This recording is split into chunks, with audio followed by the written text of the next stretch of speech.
I wish I could become who I wanted to be as a child on my own and in a vacuum. But the truth of the matter is, I'm never going to become that man without other men. I'm never going to achieve those heights without asking for help. The idea of being a self-made man is an illusion. You're a man living in the modern world in a time when men and manhood are not what they once were.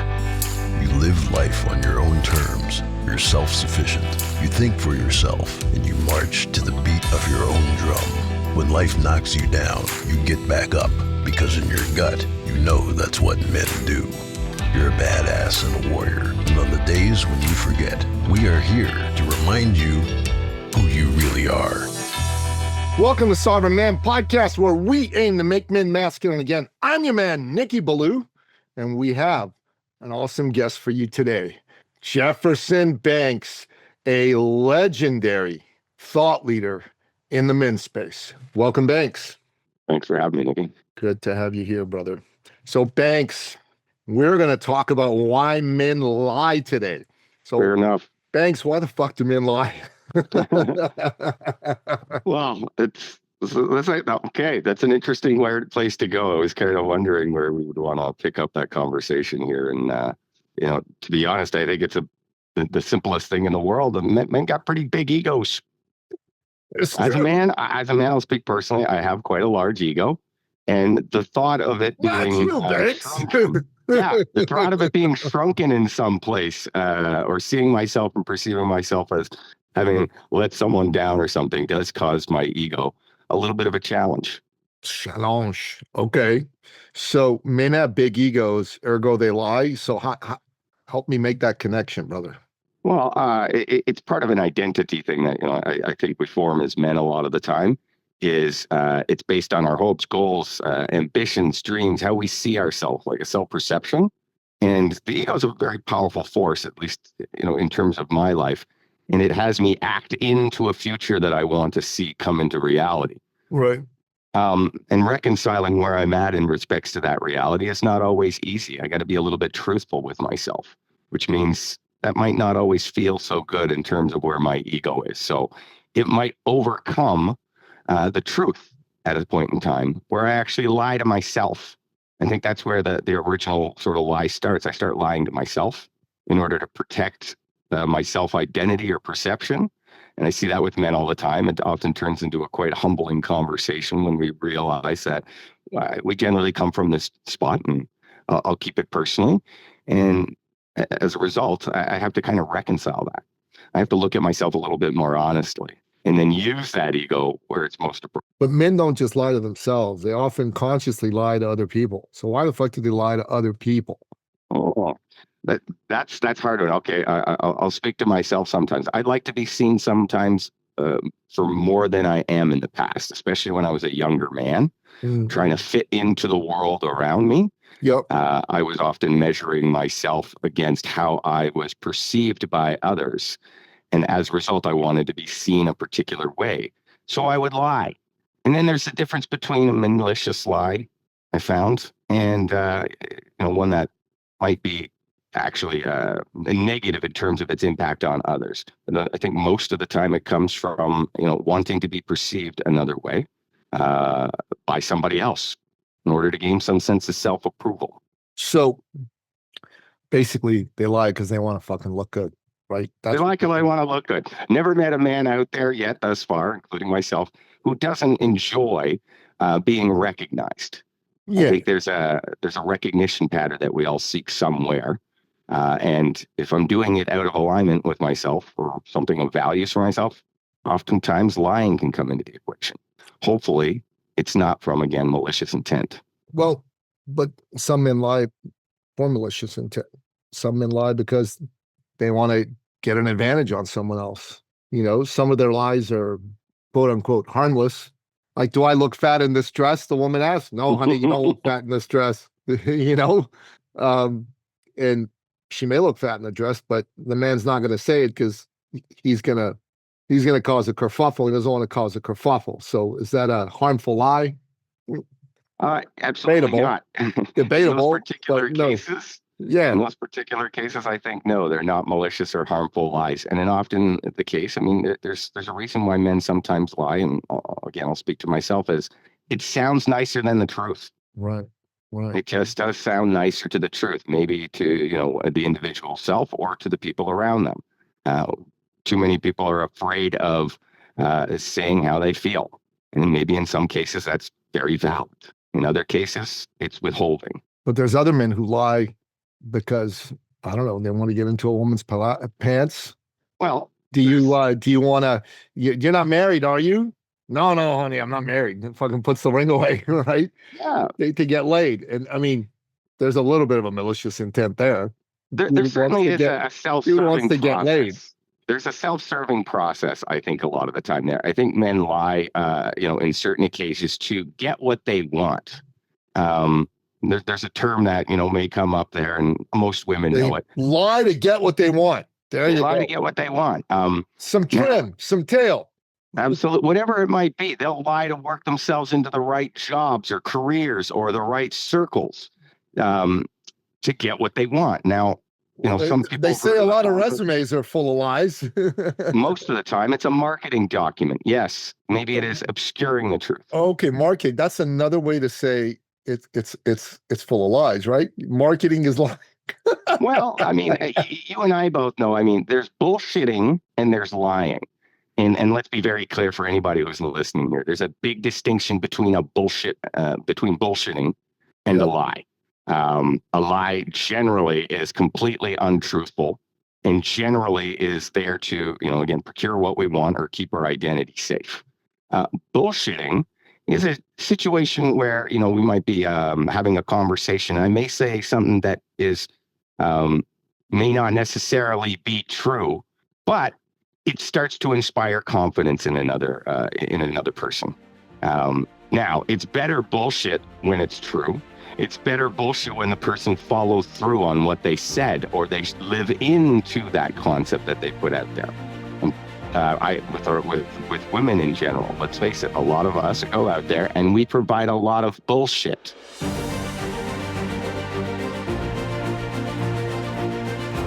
Look, I'm good at it. Yeah, for sure. Bullshit is cool. I mean, I provided a lot of bullshit to a woman. No, it's not a lie. It's different.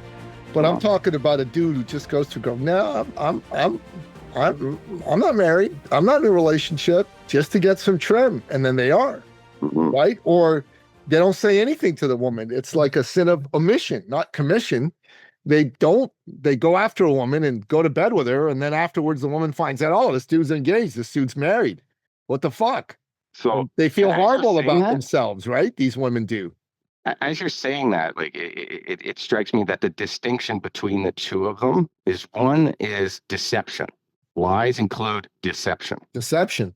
Versus bullshit. Not necessarily being there to deceive another person at all. Well, bullshit's about making someone feel better, right? You bullshit a woman and make her feel better. Honey, do I look fat in this dress? No, honey, you look amazing. You're the most beautiful woman in history. Well, is she really the most beautiful woman in history? No. But does she feel good that you said that? Sure. But that's different from being engaged to another woman to be married and then fucking this girl in front of you. Mm-hmm. Yeah, and I think that's where the divide comes up for me, or the distinction between the two. Because it's hard to have a conversation about lying, and particularly men who do this very well, and then bullshitting, without then also, defining the distinction in the fact that one is deception. Deception of oneself or deception of other people.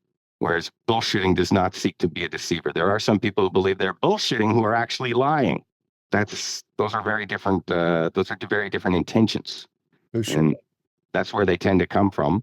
I find that from most of the men that I've encountered in my time, and it's been quite a few, and I've been very fortunate to actually have men open up about why they lie. And often it comes down to not feeling like they can adequately acquire what they're after on their own in an honorable way. So they look for the cheat code, which is the lie. It's a sense of self-deception. And more often than not, I actually have a pretty firm belief that most of the lying that takes place that is deceptive comes first and foremost from the person lying to themselves. I think that comes from a general belief that I have that most people are generally tend to desire to be. However, when they deceive themselves, they fall unknowingly into deceiving other people. And that is where they make promises they refuse to keep, or they make agreements that they refuse to honor. And therefore, their follow through tends to lack. And therefore, their relationships suffer. Yeah, yeah. Bullshit for me has actually improved my relationships in life, both with men, with women, in my personal and professional life. Yeah. Lying, I'll tell you, has gotten me in trouble as a younger man until, a very strong male role model in my life stepped up to me one day and says, listen, you can fucking lie to all your friends, you can lie to all your friends, and you can try and lie to all those people that you go to class or hang out with. But he's like, don't you ever dare lie to me. And there was the difference, is knowing that the ones that had my back and really cared about me weren't going to put up with me being a liar. And that was them taking a stand for me to grow up. So men lie because they want something from people that they don't think they can get if they're truthful. And they're probably often right, especially when they're betrothed to someone else and go after another to get laid. They lie in business to get sales. They lie on their resumes to get a job. They'll lie in an interview situation to get a job. Sure. These are all things that men do. And the reason they lie is because they're weak. They don't have character. And the temporary advantage that they're going to get by lying, they think that is better for them than the permanent disadvantage of degrading their character. That's pretty well put. I mean, when I see people whose egos get out of control, it generally leads to more lying. They don't know how to keep it in check sometimes because they're not really clear about what their commitments are. Yeah. And that doesn't just mean to other people, about who they want to be in their life, about the relationships that they hold. They don't really have a real level of solid commitment to that. And lying will pervasively show up in those areas where a man is not clear. He's out of alignment with himself, and therefore he will generally tend to take the shortcut and easy road. It's a very difficult thing to do, to live an honorable life. It's what got me started in having more solid relationships with more men in my life, is because I was lying to myself more often than I was aware of. And it takes a number of people who know me well enough and are still brave enough to call me out on that. Yeah. And until that happens, I find that a man with very few men in his life is probably bound to lie more often.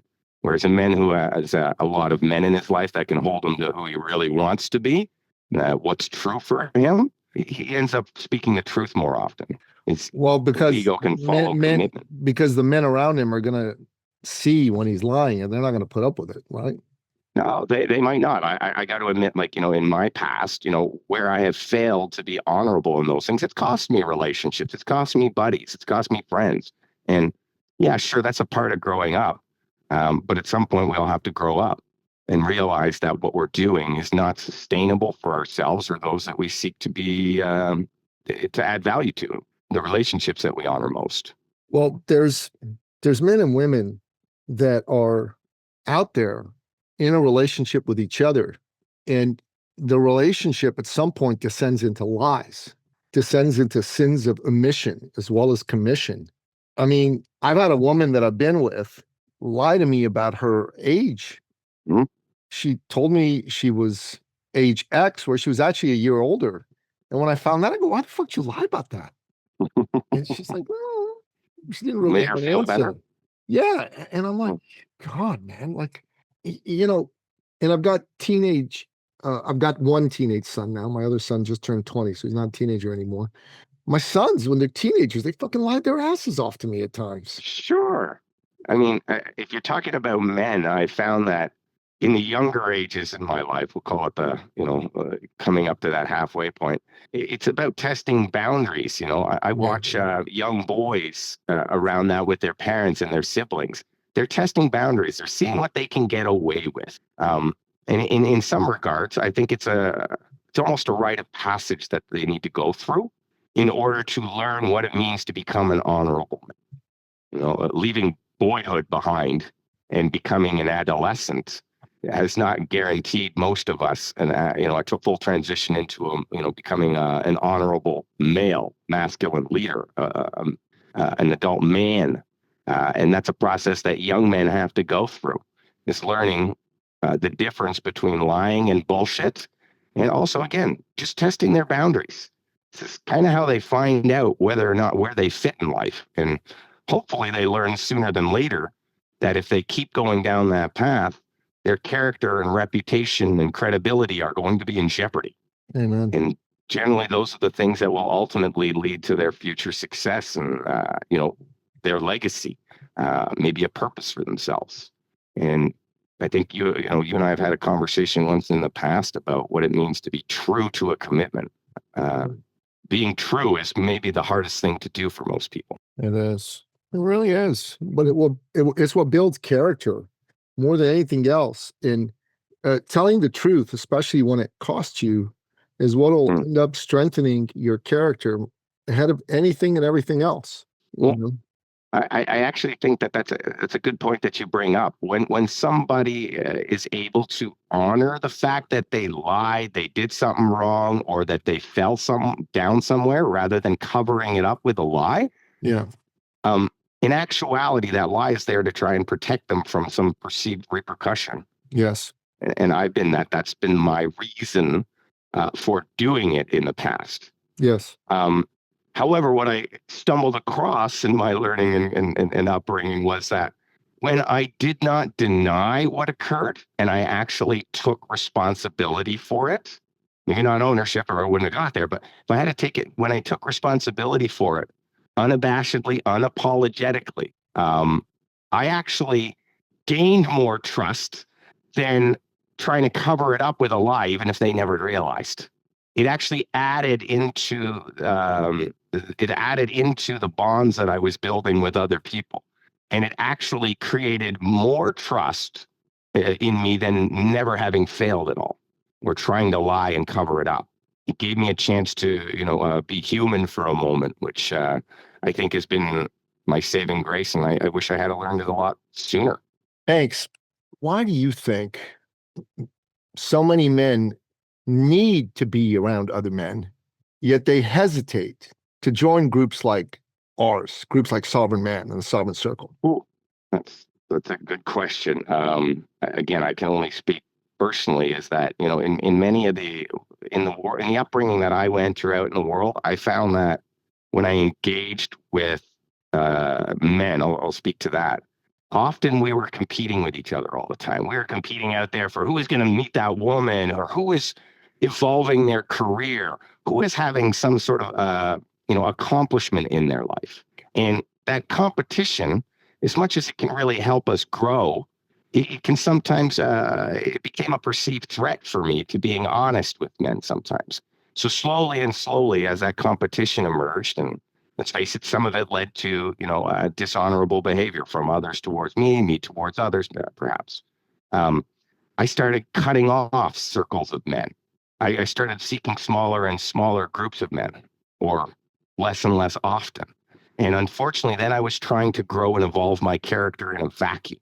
And if I didn't have men around me who were willing to test me, who were willing to go a little bit further, and I think also drop being competitive for a minute, stop it for a minute in our lives to just be two men with each other. That's a catalyst that finds men often on their own and without men. So they're trying to evolve as a whole, and they do not have the resources necessary to do it. I wish I could become who I wanted to be as a child on my own and in a vacuum. But the truth of the matter is, I'm never going to become that man without other men. I'm never going to achieve those heights without asking for help. The idea of being a self-made man is an illusion. No man is fully self-made. No, nobody can be. It's impossible. No, it's impossible. So for me, I found like building a solid foundation and a network of men has given me two things: many men at which to keep me in check to what's honest and true. Yeah. And it's given me a resource pool where, similarly like Henry Ford, I have a series of buttons that I can literally reach out to men with expertise in different areas and whatnot now. So I believe men would benefit from having more honest, true, and productive relationships with other men who can actually be honest with them. It will That's help. powerful. It's helped me in my personal life and in my professional life. I have people I can go to, even if it's That's just good. for wisdom that I don't have. It's been a good conversation, Banks. Thank you for sharing your wisdom. This will be the first of many episodes with the legendary Jefferson Banks. Well, I'm looking forward to it, and continued dialogue with yourself, Nikki, is always something I cherish. Thanks for your time, brother. Thanks for your wisdom, and thanks for making me think. You always do all three. All right, man. God bless you. Same to you. Thanks, Nikki. Thank you for listening to the Sovereign Man Podcast. If you're ready to take charge of your life and become the man you've always wanted to be, we invite you to join the movement at sovereignman.ca.